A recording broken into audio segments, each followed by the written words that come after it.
5 millions, le lendemain matin, 5 millions de personnes avaient vu sur YouTube cette vidéo. 5 millions de personnes ont pu croire dans leur cœur qu'il y avait de l'espoir pour eux. Que ce n'était pas un héritage familial, que ce n'était pas un héritage financier, que ce n'était pas un héritage culturel. Il y a de la possibilité pour ceux qui veulent bien croire dans ce qui a été déposé dans leur cœur. Je ne suis pas en train de dire qu'elle était chrétienne ou non. Je suis simplement en train de vous dire, si les gens dans ce monde constatent qu'ils sont nés pour quelque chose, encore à plus forte raison, nous, enfants de Dieu, nés de toute éternité, Dieu ne nous a pas mis sur la terre uniquement pour pouvoir consommer. On est des producteurs. Et notre rôle, c'est de pouvoir faire afin que les gens voient et que mon Père dans le ciel soit glorifié. Quand il vous a vu cette semaine, quand vous avez eu des attitudes et des comportements qui honoraient votre Père, Dieu était content, Dieu était réjoui. Premier point, le texte nous dit dans Actes 17:6 que le texte dit « ces hommes qui ont bouleversé ». Ces hommes qui ont bouleversé. Quand on est né pour un impact, on est bien conscient qu'on est exactement comme les premiers croyants. On bouleverse autour de nous. Et c'est ce qui est arrivé. Ces gens-là ont bouleversé et ils faisaient du bien, ils allaient de lieu en lieu, ils imitaient leur maître. Ils ont bouleversé. Pourquoi? Parce qu'ils ont entendu le cri. On a lu le texte de Paul. Paul a eu une vision, puis il y a un Macédonien qui dit « Viens !» Il y a eu un cri. Paul, dans son sommeil, a eu un cri d'un Macédonien, puis le lendemain matin, il ne s'est pas mis à calculer « Go! » Et boy, il faut y aller, c'est maintenant, c'est tout de suite. Il y a comme un cri. Des gens qui changent ce monde, qui ont un impact dans ce monde, c'est des gens qui entendent des cris. On entend des cris. On a lu ce texte dans l'Ancien Testament où Dieu dit qu'il a entendu le cri de son peuple. C'est monté jusqu'à son cœur. Et je vais vous dire que depuis l'Église, la terre entière est revenue. Et Dieu la veut pour lui. Et Dieu entend les cris de vos voisins, vos voisines, des gens qui sont autour de vous, qui souffrent. Dieu l'entend. Et il m'a placé, moi, pour avoir un impact dans la vie de ces personnes qui souffrent.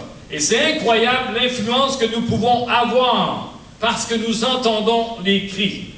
Il y a un homme qui s'appelle Wilberforce, Amazing Grace. Vous connaissez ce film? Wilberforce, qui était député à la Chambre en Angleterre. Il a étudié à Cambridge. Et après avoir fait une expérience avec Dieu, il va se tenir avec le premier ministre. Et ce gars-là a entendu un cri venant de la part de l'esclavage. Il va entendre un cri, et année après année, en automne, il se rendait au Parlement, puis il levait une loi pour abolir l'esclavage. Et on sait tout l'impact financier qu'il y avait à l'époque. Pendant 21 ans, il s'est battu parce qu'il a entendu un cri. Et le fameux compositeur que je perds le nom de Amazing Grace, aidez-moi donc, s'il vous plaît. Loué soit Dieu.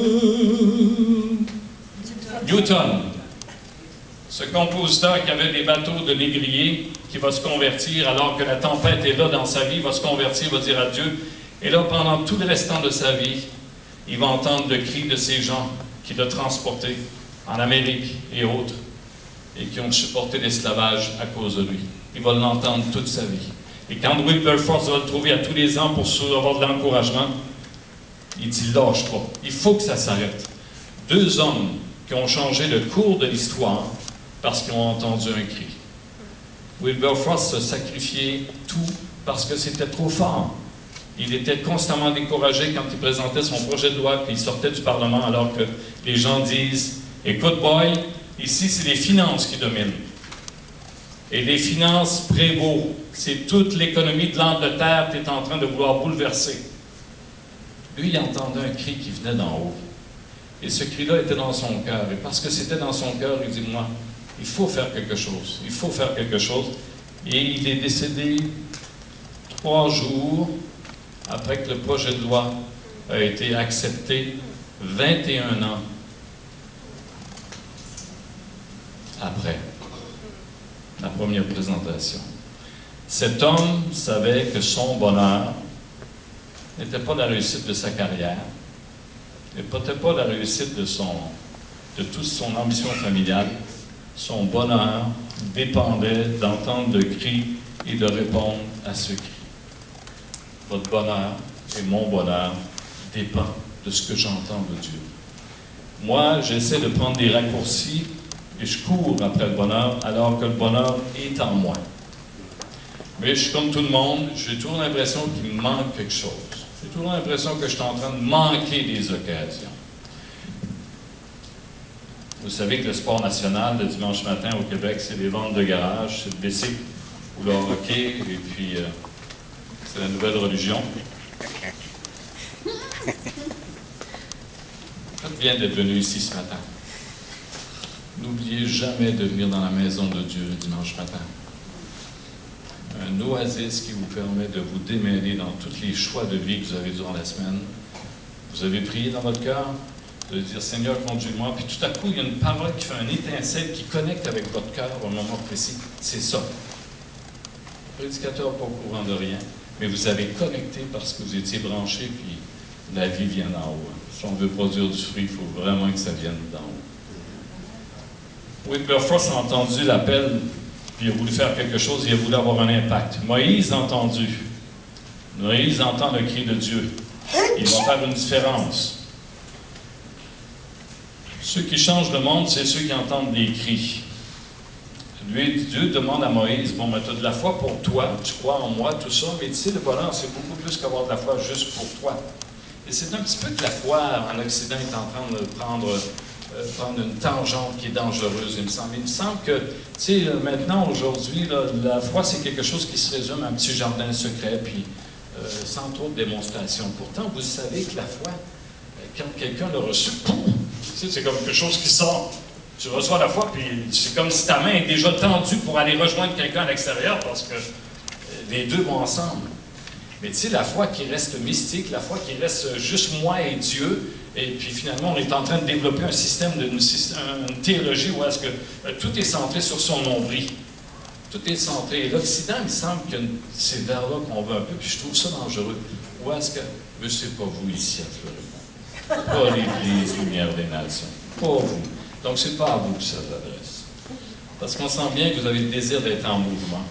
Vous avez le désir d'être de l'avant, puis de faire des choses. C'est ce qu'on a voulu faire à Disraeli aussi. Là, je vais me flatter un petit peu dans le dos, vous savez. Je suis rentré dans le bureau d'un pasteur en France, Samuel Peter-Schmidt. Il y en a qui connaissent Samuel Peter-Schmidt, porte ouverte chrétienne de la Mulhouse. Et puis, il y avait une main sur une photocopie dans le bureau. J'ai dit, à quoi ça sert cette main-là sur plaquée contre le mur? Bon, il dit, ça, il dit, c'est quand j'ai besoin d'encouragement, je vais me frotter contre le mur, puis je sens qu'il y a une main qui me passe dans le dos pour m'encourager. À Disraeli aussi, on a décidé qu'on voulait rester en vie. Puis pour rester en vie, il faut prendre des risques. Si on ne prend pas des risques, frères et sœurs, si on ne comprend pas qu'on est né pour un impact et que le dimanche, c'est beaucoup plus qu'être des consommateurs, mais c'est des acteurs du destin dans lequel on est, dans le milieu où je suis. Il n'y a pas de milieu idéal, il y a l'endroit où Dieu me placer, avec un patron désagréable, avec des voisins méchants. C'est là que Dieu m'a placé. Si vous attendez un endroit idéal, vous ne l'aurez jamais parce que Dieu vous confie d'abord d'être là. On va faire avec ce qu'on a. Et puis la grâce de Dieu qui est agissante va transformer les circonstances dans lesquelles on est parce que les gens qui sont méchants avec vous, ça veut dire qu'ils sont mal dans leur cœur. Incroyable. Est-ce que vous croyez ça? Oui. Ouais. Tu sais, moi, quand tu me pousses, ben, mon réflexe, c'est de pousser le prochain qui est à côté de moi. Vous savez, les relations, c'est comme ça que ça se passe. On a besoin de comprendre que les choses vont changer parce que nous, on va désirer prendre notre place. Donc, Moïse avait de la foi pour lui, mais Dieu voulait qu'il y ait de la foi pour les autres aussi. Dieu va dire, j'ai vu la souffrance de mon peuple. Et Dieu la voit ici dans votre région, près de vos voisins, des couples en difficulté, des familles en difficulté, des gens invraisemblables qui sont prêts avec des maladies incurables, des gens qui ont besoin d'espoir. Je m'en vais voir mon frère qui est à l'Hôtel Dieu, là, qui a un cancer du cerveau. Il a besoin d'espoir. Je pense qu'à l'extrémité, il faut que Jésus me donne de l'espoir où je suis. La vie n'a pas d'intérêt, c'est pour manger, pour dormir, pour travailler. Il n'y a aucun intérêt sur la terre. Il n'y a rien, il n'y a rien. Il y a juste une chose, il y a le bonheur que Dieu nous promet dans l'appel qu'il a pour chacune de votre vie. Vous êtes nés pour un impact, et tant et aussi longtemps qu'on ne cherche pas véritablement cet appel-là, On est à la poursuite. Où je pourrais être bien sur la terre? Quel choix je pourrais faire qui pourrait m'avantager? On est toujours en train de regarder ce qui nous manque. T'es pas à ta place, mon frère. T'es pas à ta place, ma soeur. Là, il nous manque toujours quelque chose. Hey, je suis en train de manquer une opportunité. Hey, c'est dimanche matin, je pourrais faire de l'argent, donc je pars le dimanche matin. Je suis en train de manquer une opportunité, je pourrais être avec les frères et sœurs, mais non, j'ai quelque chose d'autre à faire. Toujours en manque. Toujours en manque. Les gens qui ont bouleversé, c'est des gens qui n'étaient pas en manque. C'est des gens qui étaient rassasiés et des gens qui avaient quelque chose à dire à la nation qui avait là. Et ils ont bouleversé, ils ont touché le cœur de ces gens-là. Je pourrais vous parler aussi de David Wilkerson. Vous connaissez tous David Wilkerson? Oui. Hein, il est en train de regarder une revue et il a été touché par la photo de cette revue-là, le Maclean, si je me rappelle bien. Et il décide de partir. Il n'y a pas eu un ange qui est venu l'avertir, il n'y a rien eu de ça.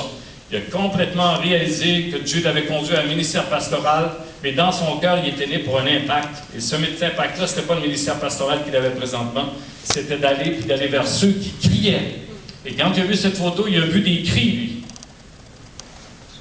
Il n'a pas vu des méchants, il n'a pas vu des bombes qu'il faut mettre en prison. Ce que la plupart du temps, nous voyons. Comment ça que ça peut exister des gens d'une telle race? Lui, il a vu des cris. Il a senti le cœur de Dieu qui lui disait « Ils ont besoin de toi ». Et c'est ce qui l'a amené à faire des démarches, et c'est ce qui l'amène encore, c'est ce qui amène toutes ces maisons-là à poursuivre leurs démarches et faire en sorte que les gens puissent connaître autre chose. La foi se partage, la foi se voit, la foi est quelque chose qui est communicatif. Et c'est ce que vous faites ici. Vous réalisez des projets, vous mettez en marche des événements afin que les gens sachent. Il faut que la lumière se voie, il faut que la lumière soit connue. C'est indispensable, c'est notre essence même. On n'est pas fait pour un petit pain. On n'est pas fait pour un petit pain. Non, non, non. Moi, je suis né de toute éternité, et je suis né pour avoir un impact. Il n'y aura peut-être jamais de tapis rouge, jamais des applaudissements, jamais mon nom. Mais je ne veux jamais perdre mon nom là-haut. Et je sais que mon bonheur dépend de ce que je réalise, cet impact pour lequel je suis né. Sinon, je ne serais jamais heureux. J'étais dans une faculté de théologie en France, et puis il y avait des ingénieurs en génie civil qui avaient passé 10 ans dans une université, puis ils venaient étudier pour la Société Wycliffe, apprendre la théologie. Tu sais, au début, je les voyais, je dis « Qu'est-ce que tu fais là? » Je dis « Tu manques ta vie. » Je dis « Ta vie? » Non, non. Il dit « Moi, je cherche le bonheur. » Ben, le bonheur, tu l'avais, tu avais 150 000 piastres par année, puis tout ce qui va avec. Non, non. Moi, je suis né pour quelque chose, puis je veux rentrer. C'est juste une plateforme, ce temps-là, pour m'amener à réaliser ce que Dieu voulait. Moi, je ne fais pas de lien avec un ingénieur en génie civil, puis la théologie, je ne fais pas de lien. Mais Dieu, lui, il fait des liens. Il fait des liens incroyables, lui. Il prend des gens d'une culture tellement différente, puis il les met ensemble, incroyable. Il nous met avec des gens différents. Bon, on a eu un bon test en se mariant, pour ceux qui sont mariés, là. C'est un bon apprentissage. Mais après, il continue à nous mettre ensemble. Il continue à nous mettre ensemble. Puis moi, chaque fois que je veux fuir de cette solution que Dieu a avec mes problèmes personnels, il me dit, c'est l'Église, reste ensemble, colle-toi à eux autres. Il y en a des désagréables, il y en a qui sont gentils, il y en a qui sont désagréables. Incroyable!